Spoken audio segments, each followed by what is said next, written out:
record. Okay, we're live now. We are live. Okay. Okay. Hi, guys. Today we will be going over a case study on Angel, who is a 28-year-old woman who recently had a stroke. And I will be walking you through who she is, not just medically, but personally. So I'll be focusing on her lifestyle, what's changed, what matters to her, and how that all plays into recovery. Sorry, next. Who is Angel? Angel is 28 years old. She lives in Manhattan with a roommate. Before her stroke, she worked full-time as a personal trainer at a gym in the East Village. And on top of that, she had a popular fitness and wellness Instagram where she would post workout routines, nutrition advice, and daily lifestyle content. Basically, her life revolved around communication, being active, and helping others feel their best. Next. What does she care about? Angel is someone who really values her health and helping other people improve theirs. That's a big part of what makes her feel fulfilled. She enjoys walking around the city, spending time at the dog park with her puppy, and she's definitely someone who thrives off of independence and routine.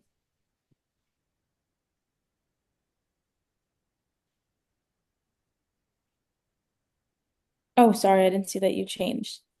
What has changed since the stroke? So, since the stroke, a lot has changed for her. She's currently unable to communicate clearly, which has completely paused both of her jobs, personal training and social media. And that loss of income has created a lot of financial stress. But beyond just work, she's also had to stop doing the small things she's loved, like I said, walking her dog, exploring the city, and so on.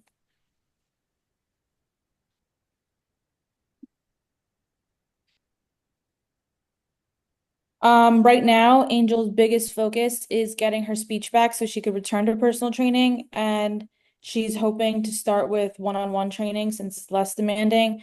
She also wants to rebuild her confidence, socially and professionally, and eventually she wants to get back to creating video content, and of course, her daily routines. Those are all huge motivators for her. Environmental factors. Thankfully, Angel isn't in this alone. She has a very strong support system. Her roommate was actually the one who found her and brought her to the ER. And her younger sister lives just a few blocks away, and her parents are close by in New Jersey, and they visit often. There are a few cultural and personal things that are important to keep in mind. Angel strongly identifies with New York's fitness and wellness culture. She values productivity and staying active. She's very independent, and right now she's being forced to rely on others, which has been extremely difficult for her. Also, since she's very tech savvy and already used to digital platforms, she may respond well to therapy approaches that includes apps or video modeling, which is important to keep in mind. And lastly, she's an English speaker, and her communication style was a key part of how she connected with people. So losing that has been especially hard for her. So overall, Angel is more than just a stroke patient. She's a young, motivated woman with a strong sense of purpose and identity. And for her, recovery isn't just about regaining speech, it's about getting back to her lifestyle, her career, gaining her confidence and independence back. And as clinicians, it's important to understand who she is as a person, because that will help us design a therapy that actually works for her life and not just her symptoms.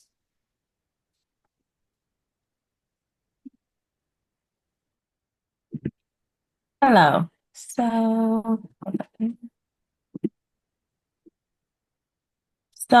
Angel shows characteristics of fluent aphasia, likely Wernicke's aphasia. Following her middle cerebral artery posterior stroke, her speech is fluent and grammatically correct, but the words often don't make sense together. For example, when asked if she when she ate breakfast, she responded, "I put the blend in the spoon and it was all going," showing a blend of unclear or imprecise speech and paraphrases. Angel will often substitute words, example, saying fork instead of bread, and sometimes use made up words, example, formulate, when trying to say formulate. Angel demonstrates notable challenges understanding spoken instructions, and following multi-step directions, which disrupts her ability to provide clear verbal instructions to her clients during training sessions. She often does not recognize that her communication lacks clarity, persisting in conversation as though she was being understood.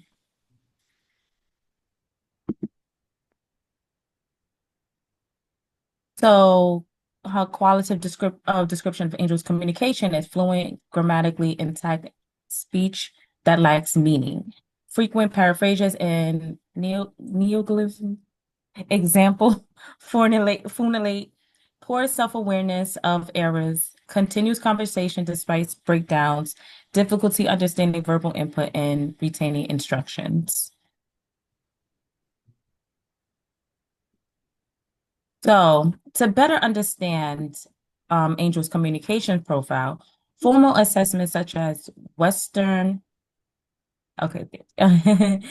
So to better understand Angel's communication profile, formal assessments such as the Western Aphasia Battery Revised and Boston Naming Test would be administered to identify the specific type and level of impairment, along with her word retrieval abilities. Considering her language profile, she appears to meet the criteria for Wernicke's aphasia with fluent output, challenges with processing spoken language along with deficits in repetition, and would present with frequent paraphrases and word retrieval challenges on the BMT. The token test is expected to show reduced accuracy or multi-step auditory commands, and the CLQT can help determine working memory challenges, interfering with her ability to interpret and hold verbal input.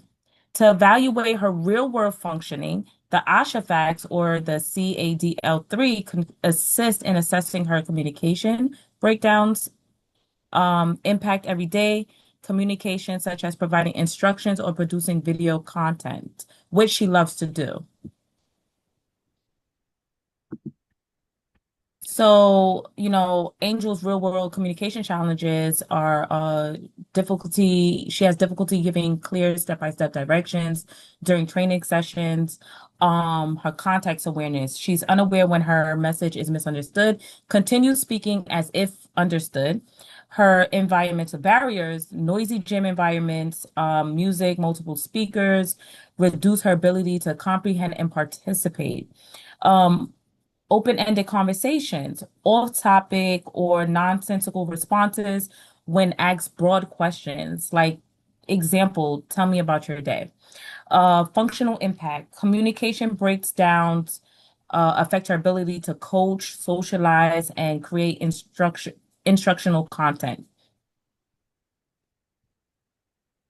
So her error patterns in expressive and receptive language, expressive semantic substitutions, made-up words, and circumlocutions. Her receptive, misunderstanding directions, losing track of verbal inputs, may exhibit preservations and irrelevant responses. Okay. So, um, with supportive strategies such as visual prompts, example showing her a photo of a dumbbell when cueing to her to say wait. Written keywords, example writing out warm up, stretch, or cool down on a whiteboard during practice and role play scripts. Example, rehearsing a short routine like let's start with 10 jumping jacks, help improve her ability to express herself.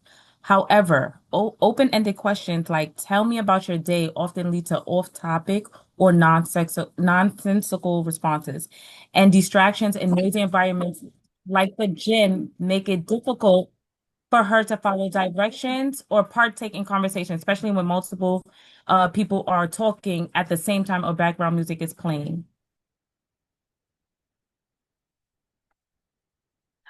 So as you can see, these really affect her Wernicke's aphasia really affects her quality of life.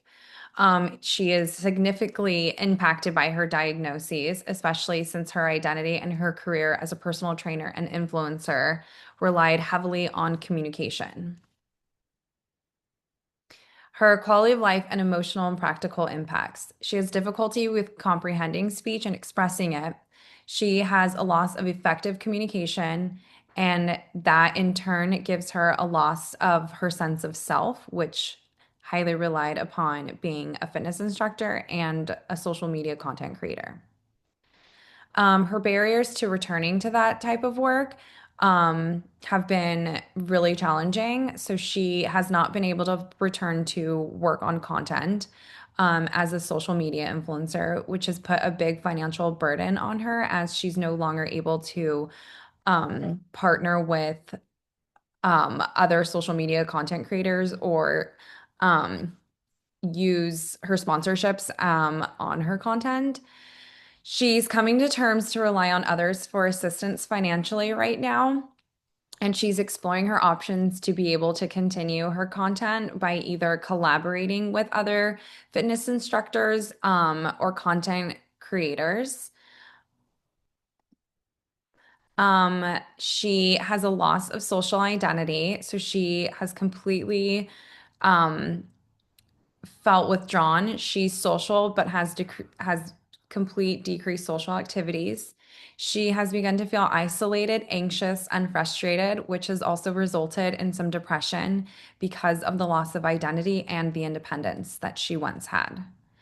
Um, with added financial burdens, she has definitely feeling less of around others. So, guiding principles for treatment. Um, So I'll take over. So yeah, so as Cassie was saying, these are definitely some factors we want to consider that are affecting her. So as far as the guiding principles for the treatment that we want to focus on, it's going to be rebuilding key fitness phrases, such as like practicing short scripts like let's start with squats or something around those lines that can help her. Improving auditory comprehension, which is a major one, strengthening word finding and repair strategies, and also introducing a backup communication tool such as AAC devices, if she potentially considers it. Next slide. So as I said, initial, really the priority target is going to be that audio comprehension. Um, so as I stated, her comprehension tends to be off when she is speaking, so that's definitely a problem. We want to help her to be able to target those words and be able to pull out those words that she needs when she is, let's say, doing those trainings or speaking with family and friends, especially when she's, we're aware of the quality of life is being affected when she is socializing, and trying to continue with her work. So some tools can be like the pointing drills, some yes or no questions, with some basic response, and also doing like practices of like multi-step directions, like uh, pick up this pencil, write your name, that's something around those lines to help her with her comprehension. Next slide. And then the other priority target is the word retrieval and verbal expression. So as I stated, we have concerns with her being able to pull out those words when she is trying to speak to a client or friends. So some techniques are the semantic feature analysis, script training, or sentence completion. An example of sentence phrase completion is just like completing a sentence with predictable answers. So, like maybe even focusing on personal training questions, something that she's well known like in her career, she can complete those sentences with those predictable answers. Next slide. And then we want to look at the functional goals to support her daily life and identity. So, additional things we could focus on is daily communication. So, um, being able to point at the door, just being able to see how well her comprehension is for like daily tasks, such as sit or things of that nature, helping with like gestures, clues, visual aids, back to those yes or no questions with just daily routines. Um, and her identity socializing communicate connection as well. So having conversations with her, just personal conversations, whether that's personal interests, or just social, how's your day, that type of thing, to be able to help her to feel more comfortable in those conversations. And then self-expression. So again, connecting to her being able to communicate what's on her mind. And then caregiver and environmental support. So as you said, she has those support systems in place, but really being able to take advantage of those supports, um, and emphasizing those supports for her. Okay, and the next slide, I believe, is our resources. Correct. References, excuse me. And Oh, that is Angel. Good job, team. okay, I'm gonna stop recording.